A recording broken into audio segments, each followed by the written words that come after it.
വിവരിക്കുന്നത്. എന്തൊക്കെയാണ് നമ്മൾ ചെയ്യുന്നതെന്ന് ഞാൻ വിവരിക്കുന്നില്ല, നമുക്കറിയാം. എന്നെക്കാൾ കൂടുതൽ അത് നിങ്ങൾക്കറിയാം. അതുകൊണ്ട് അനിവാര്യമായും മാറ്റം വരുത്തേണ്ടവരാണ് നമ്മൾ. ഈ ഒരു സദസ്സിൽ വന്നിരുന്നതിന്റെ ശേഷം നമ്മുടെ വീടിലോ അയൽപക്കത്തിലോ നടക്കുന്ന ഒരു കല്യാണങ്ങളിൽ നമുക്ക് ഇടപെടാൻ കഴിയുകയും അവരെ നന്മയിലേക്ക് കൊണ്ടുവരാൻ കഴിയുകയും ചെയ്യുകയാണെങ്കിൽ ഇൻഷാ അല്ലാഹ് ഇങ്ങോട്ട് മഴ കൊണ്ട് വന്ന് നിങ്ങൾക്ക് മുതലായി ഇവിടെ ഒരു ഇടുന്നതും ചൂടുകൊണ്ടതും വിങ്ങിയതും നിങ്ങൾക്ക് രക്ഷയായി അള്ളാഹു ഈ മജ്‌ലിസ് സ്വീകരിച്ചു എന്ന് കരുതാം. അതല്ല, നമ്മൾ കേട്ടു അങ്ങ് വിട്ടു, ഒരു കാര്യമില്ല. മാറ്റങ്ങൾ വരണം. അലി റളിയല്ലാഹു അൻഹുവിന് നബി തങ്ങൾ കല്യാണം കഴിച്ചു കൊടുക്കുന്നതിന്റെ മുമ്പാണ് അലി തങ്ങളുടെ വീട്ടിലേക്ക് റസൂലുള്ളാഹി സ്വല്ലല്ലാഹു അലൈഹി വസല്ലം തങ്ങൾ കടന്നു വരികയും സ്റ്റെപ്പിൽ കാല് വെക്കുകയും ചെയ്ത് വീടിനകത്തേക്ക് കടക്കാതെ നബി തങ്ങൾ തിരിച്ചു പോകുന്നു. അലി റളിയല്ലാഹു അൻഹു ഓടി വന്ന് ചോദിക്കുന്നു, ബിഅബീ അൻത വ ഉമ്മീ യാ റസൂലല്ലാഹ്, ഹബീബായ നബിയെ, എന്റെ മാതാപിതാക്കളെക്കാളും അങ്ങയെ ഞാൻ സ്നേഹിക്കുന്ന നബിയെ, പറഞ്ഞു തരണം, എന്തേ അങ്ങന്റെ വീട്ടിലേക്ക് കയറാതെ പോകുന്നത്? അല്ലാഹുവിന്റെ ഹബീബിനോട് ചോദിച്ചു. സ്വല്ലല്ലാഹു അലൈഹി വസല്ലം മറുപടി പറഞ്ഞു, അലിയാരെ, നിങ്ങളുടെ വീട്ടിൽ തൂക്കി വെച്ച ആ ഒരു വിരിപ്പിൽ മൃഗത്തിന്റെ രൂപമുണ്ടല്ലോ, ചിത്രമുണ്ടല്ലോ. لا تدخل الملائكة في بيت فيها صورة أو كلب. നായയോ ചിത്രങ്ങളോ ജീവജാലങ്ങളുടെ ചിത്രങ്ങളോ ഉള്ള ഒരു വീട്ടിലേക്ക് മാലാഖമാർ കടന്നു വരികയില്ല എന്ന് മഹാനായ റസൂലുള്ളാഹി സ്വല്ലല്ലാഹു അലൈഹി വസല്ലം. സ്വന്തം പൂത്താപ്പയുടെ മകനാണ്, സ്വന്തം ബന്ധുവാണ്. ആദ്യമായി കുട്ടികളിൽ നിന്ന് വിശ്വസിച്ച അലി റളിയല്ലാഹു അൻഹു ഹബീബിന് വേണ്ടി ജീവൻ കൊടുക്കാൻ വിരിപ്പിൽ കടന്നുകൊടുത്ത, മക്കയിൽ ഹബീബിന്റെ വീട് വളഞ്ഞപ്പോൾ അവിടെ കടന്നുകൊടുത്ത അലി ഇബ്നു അബീ ത്വാലിബ് റളിയല്ലാഹു അൻഹു ഇഷ്ടപ്പെട്ട ആളാണ്. പക്ഷേ അള്ളാഹുവിന് ഇഷ്ടമില്ലാത്തത് വല്ലതും ഒരു വീട്ടിൽ നടക്കുകയാണെങ്കിൽ, ഒരു വിവാഹത്തിൽ നടക്കുകയാണെങ്കിൽ, അതവിടെ ചെന്ന് നമുക്ക് തിരുത്താൻ കഴിയുമെങ്കിൽ പോകാം, തിരുത്താൻ കഴിയില്ലെങ്കിൽ നിങ്ങൾ അവിടെ കടക്കല്ലേ എന്ന് പഠിപ്പിക്കുകയാണ് മഹാനായ റസൂലുള്ളാഹി സ്വല്ലല്ലാഹു അലൈഹി വസല്ലം. സ്വന്തം കസിന്റെ വീട്ടിലേക്ക് കയറാതെ ഇറങ്ങി വരുമ്പോൾ ഫീഹാ സൂറ, എത്രയോ ഫോട്ടോ നിരത്തി വെച്ചുകൊണ്ടല്ലേ നമ്മൾ വിവാഹങ്ങളൊക്കെ നടത്തുന്നത്. ഫോട്ടോകൾ നിരത്തി വെക്കുകയാണ്. നമ്മൾ പറയാറുണ്ട്, വാദ പറയുന്ന ഉസ്താദുമാരുടേതാണെങ്കിൽ പോലും ഫോട്ടോ വെക്കാൻ പാടുള്ളതല്ല, പരസ്യ പലകകളിൽ ഫോട്ടോ പതിക്കരുത്. വാദ പറയുന്ന ഉസ്താദുമാർക്ക് ഒരു പക്ഷേ അത് നിങ്ങളോട് ചെയ്യിക്കാതിരിക്കാൻ കഴിയില്ല, പറയാനല്ലേ പറ്റുള്ളൂ. ചെയ്യരുത് എന്ന് പറയും, ചെയ്യാൻ പാടുള്ളതല്ല. എന്തുകൊണ്ട്? അത് അല്ലാഹുവിന് ഇഷ്ടമല്ല, മുത്തനബി തങ്ങൾക്ക് ഇഷ്ടമായിരുന്നില്ല. അങ്ങനെ ഒരു ചിത്രമുള്ള വീട്ടിലേക്ക്, സ്വന്തം ബന്ധുവിന്റെ വീട്ടിലേക്ക് കയറാതെ ഇറങ്ങി വന്ന ഹബീബായ സ്വല്ലല്ലാഹു അലൈഹി വസല്ലം നമ്മുടെ നാടുകളിൽ നടക്കുന്ന ഏതെങ്കിലും ഒരു വിവാഹത്തിന്റെ പന്തലിൽ മുത്തനബി എങ്ങാനും വരുമായിരുന്നുവെങ്കിൽ ഹബീബ് അവിടേക്ക് ചവിട്ടുമോ എന്ന് ആലോചിച്ചു നോക്കണം. അല്ലാഹുവിന്റെ ഹബീബ് ഇഷ്ടമുള്ളതാണോ നമ്മളിവിടെ ചെയ്തു കൂട്ടുന്നത്? ഗാനമേളകൾ ഹബീബായ നബി തങ്ങൾ പറയാറുണ്ട്, വിവാഹത്തിന്റെ ദിവസം നിങ്ങൾ ഹലാൽ കൊണ്ട് നിങ്ങൾക്ക് ആസ്വദിക്കാം, അവിടെ സന്തോഷം വേണം, ദഫ് മുട്ടണം നബി തങ്ങൾ പറഞ്ഞു. ആയിഷ റളിയല്ലാഹു അൻഹയുടെ കല്യാണം കഴിഞ്ഞപ്പോ ദഫ് മുട്ടുന്ന പെൺകുട്ടികളെ കൊണ്ടുവന്നിട്ടുണ്ട്. ചെറിയ മക്കൾ, അവിടെ ചെറിയ കൊച്ചു പെൺകുട്ടികൾ വന്ന് നല്ല പാട്ടുകൾ പാടിയിട്ടുണ്ട്. ദഫ് മുട്ടാനാ ഉലമാ അനുവാദം തന്നിട്ടുള്ളത്, മറ്റു മ്യൂസിക് ഉപകരണങ്ങൾ പാടുള്ളതല്ല. പ്രായപൂർത്തിയെത്തിയ പെണ്ണുങ്ങളെ വെച്ച് പാട്ട് പാടിക്കാൻ പാടുള്ളതല്ല. ആണുങ്ങളും പെണ്ണുങ്ങളും കൂടിക്കലരുന്ന അവസ്ഥകൾ ഉണ്ടാകാനും പാടുള്ളതല്ല. ഇങ്ങനെയെല്ലാം നിയന്ത്രിക്കുമ്പോഴാണ് വിവാഹം എന്ന നിക്കാഹ് എന്ന വലിയൊരു അമലിന് അല്ലാഹു വലിയ പ്രതിഫലം നൽകാൻ പോകുന്നത്. لأن تزاحم خنزيرا متلطخا بحمأة خير لك أن تزاحم منكب امرأة لا تحل لك. മുത്ത് റസൂലുള്ളാഹി സ്വല്ലല്ലാഹു അലൈഹി വസല്ലം പറയാണ്, വിവാഹം നടക്കുന്ന ദിവസങ്ങളിൽ, അതിന്റെ തലേരാവുകളിൽ ആണുങ്ങളും പെണ്ണുങ്ങളും യഥേഷ്ടം അന്യോന്യം കൈകൊടുത്ത് ഇടപഴകി തൊട്ടുരുമ്മി ചാരിയിട്ടും അല്ലാതെയും ചിരിച്ചും കളിച്ചും മഹ്റമുകളില്ലാത്ത ആളുകൾക്ക് പരസ്പരം കാണലോ സലാം പറയാൻ പോലും പാടില്ല എന്ന് പറഞ്ഞ ഒരു ശരീഅത്തിന്റെ ആളുകളാണ് നമ്മൾ. മഹ്റമല്ലാത്ത ആളുകളെ, സ്വന്തം മൂത്താപ്പയുടെ മകൾക്ക് നിനക്ക് സലാം പറയാൻ പാടുണ്ടോ? ഇല്ലെന്നല്ലേ നമ്മുടെ മസല.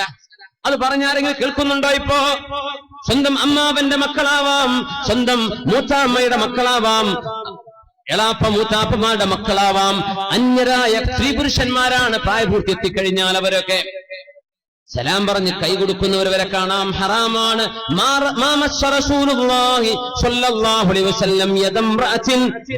നിബിതങ്ങൾ ഒരു പെണ്ണിന്റെയും അന്യ പെണ്ണിന്റെ കൈ നിബിതങ്ങൾ തൊട്ടിട്ടില്ലെന്ന് മഹാദി ആയിഷത്ത് സിദ്ദീഖ റളിയല്ലാഹു തആല അൻഹ.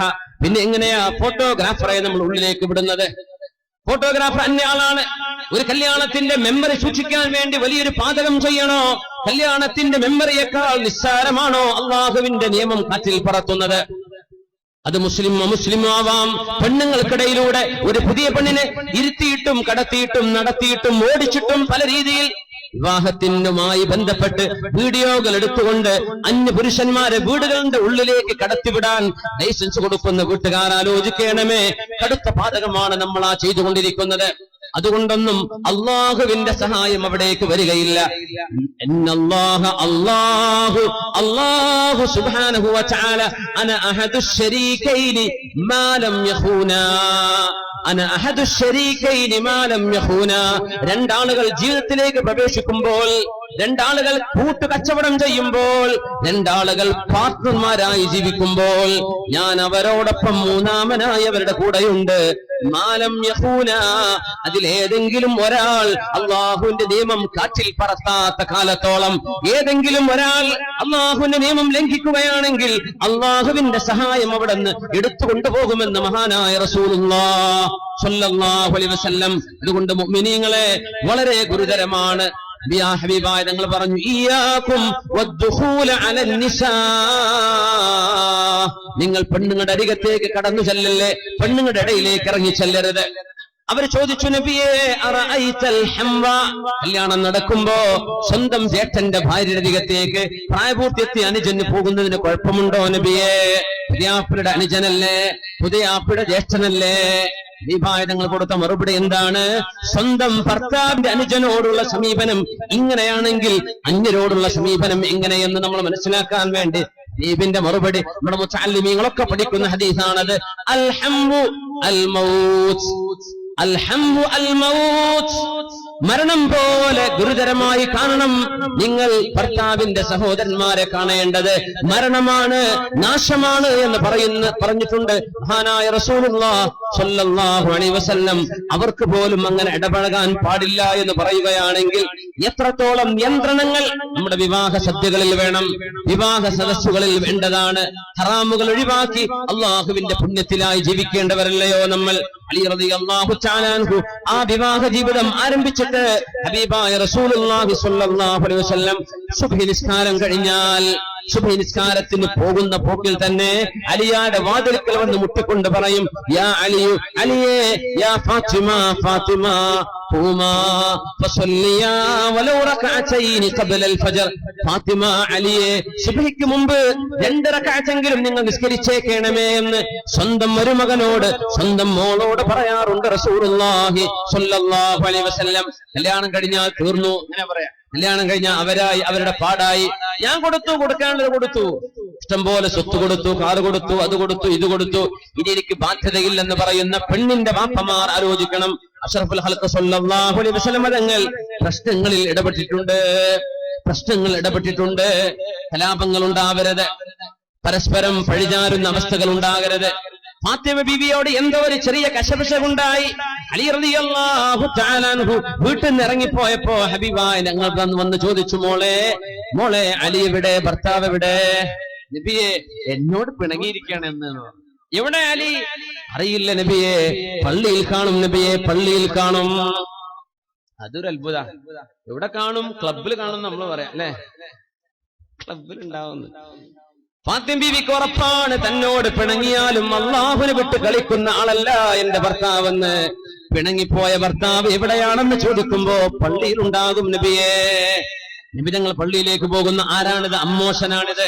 പ്രശ്നങ്ങൾ വരുമ്പോ തീർക്കേണ്ടവരാണ് അമ്മോശന്മാർ. കയ്യും കെട്ടി നിൽക്കരുത്. നബി തങ്ങൾ ചെല്ലുമ്പോ പായയില്ലാത്ത മണ്ണ് വിരിച്ച ഒരു പള്ളിക്കുള്ളിൽ മണ്ണായിരുന്നു അന്ന്.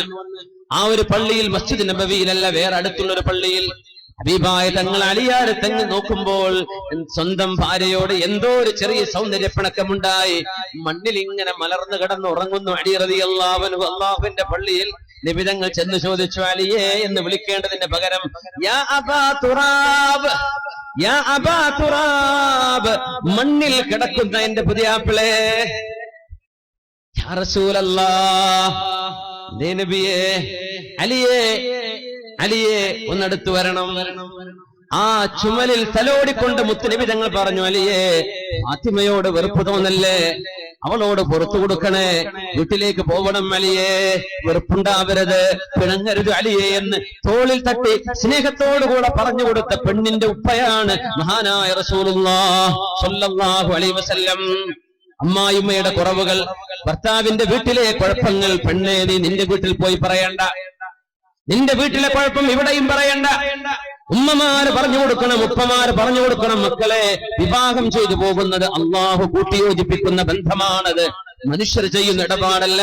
അവിടെ അള്ളാഹുവിന്റെ ദൃഷ്ടാന്തമുണ്ട്. വമിൻ ആയാതിഹി, അള്ളാഹുവിന്റെ ദൃഷ്ടാന്തമല്ലയോ, അൻ ജഅല ലക്കും മിൻ അൻഫുസികും അസ്വാജൻ ലിതസ്കുനൂ ഇലൈഹാ വജഅല ബൈനകും മവദ്ദതൻ വറഹ്മ. നിങ്ങളുടെ മനസ്സുകൾക്കിടയിൽ സ്നേഹത്തിൽ ഊട്ടിയുറപ്പിച്ച ബന്ധം, വിവാഹ ബന്ധങ്ങൾ ഉണ്ടാക്കി തരുന്നത് അള്ളാഹു ചെയ്യുന്ന പണിയാണ് മോളെ. അതുകൊണ്ട് നിന്റെ ഭർത്താവിന് കച്ചവടമുണ്ടെങ്കിലും ഇല്ലെങ്കിലും, ലാഭമാണെങ്കിലും നഷ്ടമാണെങ്കിലും, അവിടെ സുഖമാണെങ്കിലും അവിടെ നിങ്ങൾക്ക് പ്രയാസങ്ങളുണ്ടെങ്കിലും ക്ഷമയോടുകൂടെ കഴിഞ്ഞുകൂടണം മോളെ. ഭർത്താവിനെ വിഷമിപ്പിക്കല്ലേ, വീട്ടുകാരോട് നല്ല നിരക്ക് പെരുമാറണം മോളെ. അവിടുത്തെ കുറ്റം ഇവിടെ പറയല്ലേ, ഇവിടത്തേത് അവിടെയും പറയല്ലേ. ഇതാണ് ഉമ്മമാര് പറഞ്ഞു കൊടുക്കേണ്ടത്, ഇതാണ് ഉപ്പമാര് പറഞ്ഞു കൊടുക്കേണ്ടത്. എന്ന് മറിച്ച എന്തെങ്കിലും ഉണ്ടെങ്കിൽ മോളെ, അപ്പ നമ്പറുണ്ടല്ലോ, ഉമ്മ നമ്പറുണ്ടല്ലോ, ഒന്ന് വിളിച്ചാൽ മതി, ഉമ്മ അപ്പൊ ഓട്ടോ എടുത്ത് വരാം. ഇങ്ങനെ പഠിപ്പിക്കല്ലേ, ഇത് തർബിയത്തല്ല, ഇത് തർബിയത്തല്ല. മക്കളെ പഠിപ്പിക്കേണ്ടതും വളർത്തേണ്ടതും ഇങ്ങനെയല്ല. ഇത് മക്കൾക്ക് തോന്നിവാസം പഠിപ്പിക്കലാണ്. ഈ മക്കൾക്ക് സ്വന്തം ഭർത്താവിനോടുള്ള ബഹുമാനം നഷ്ടപ്പെടാൻ കാരണമാണ്.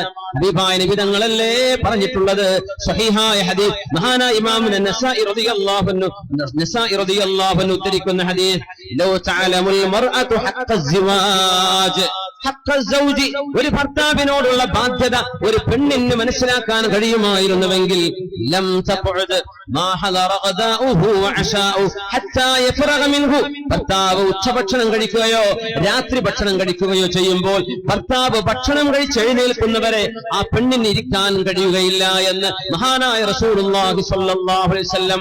ഒരു പെണ്ണ് സ്വന്തം ഭർത്താവിന് അല്ലാഹു നൽകുന്ന മഹത്വം. ഭർത്താവിന് ഇങ്ങോട്ടും കടപ്പാടുകളുണ്ട്, പെണ്ണിനോട് ഉത്തരവാദിത്തങ്ങളുണ്ട്, അങ്ങോട്ടും ഇങ്ങോട്ടുമുണ്ട്. എന്നാൽ ഭർത്താവിന്റേത് കൂടുതൽ. എന്തുകൊണ്ട്? അവളെ സംരക്ഷിക്കേണ്ടത് ഇവനാണ്, അവൾക്ക് ഭക്ഷണം കൊടുക്കേണ്ടത് ഇവനാണ്, അവൾക്ക് മഴ കൊള്ളാതെ താമസിപ്പിക്കേണ്ടത് ഇവന്റെ ബാധ്യതയാണ്. ആ ബാധ്യതയും മഹത്വം ഒരു പെണ്ണറിയുകയാണെങ്കിൽ ഭർത്താവ് ഭക്ഷണം കഴിച്ച് തീരുന്നവരെ ഇരിക്കാതെ എഴുന്നേറ്റ് നിൽക്കുമായിരുന്നു എന്ന് മഹാനായ റസൂലുള്ളാഹി സ്വല്ലല്ലാഹു അലൈഹി വസല്ലം വിഭായതങ്ങൾ പറഞ്ഞ ഹദീസ് ഒന്നുകൂടെ ഓർക്കണേ.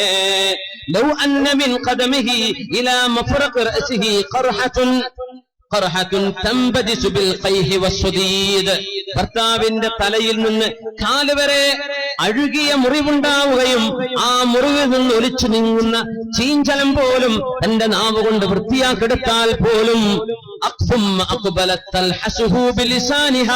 സ്വന്തം നാവ് കൊണ്ട് ഭർത്താവിന്റെ ശരീരം വൃത്തിയാക്കി കൊടുത്താൽ പോലും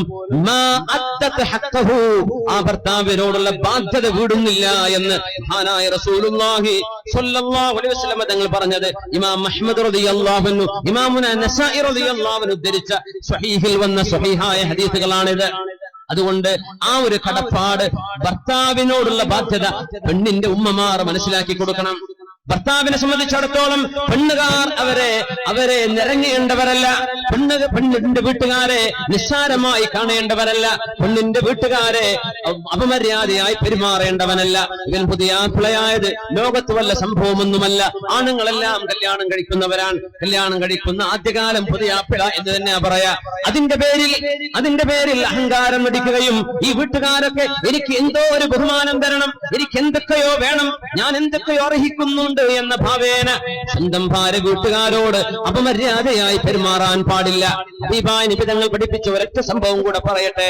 അലി റളിയല്ലാഹു അൻഹുവിന്റെ പ്രിയപ്പെട്ട ഉമ്മ ഫാത്തിമ ബിൻതു അസദ് റളിയല്ലാഹു അൻഹ ലോകത്തോട് വിട പറഞ്ഞപ്പോ ഫാത്തിമ റളിയല്ലാഹു അൻഹയുടെ അമ്മായിയുമ്മയുടെ പേര് അലി തങ്ങളുടെ ഉമ്മയുടെ പേര് ഫാത്തിമ തന്നെയാണ്. അത് ഫാത്തിമ ബിൻതു അസദ്, ഇത് ഫാത്തിമ ബിൻതു മുഹമ്മദ് സല്ലല്ലാഹു അലൈഹി വസല്ലം. രണ്ടുപേരും ഫാത്തിമമാരായിരുന്നു. അലി തങ്ങളുടെ പ്രിയപ്പെട്ട ഉമ്മ വഫാത്തായപ്പോഴാ അള്ളാഹുവിന്റെ ഹബീബ് അവിടുത്തെ മേൽത്തട്ടം കൊണ്ടുവന്നത്. ഫാത്തിമ റളിയല്ലാഹു അൻഹ നബിയുടെ ഭാര്യ, നബിയുടെ മോളല്ല, അലി തങ്ങളുടെ ഉമ്മ ഫാത്തിമ ബിൻതു അസദ് റളിയല്ലാഹു അൻഹ അവരെ പുലപ്പിച്ചു.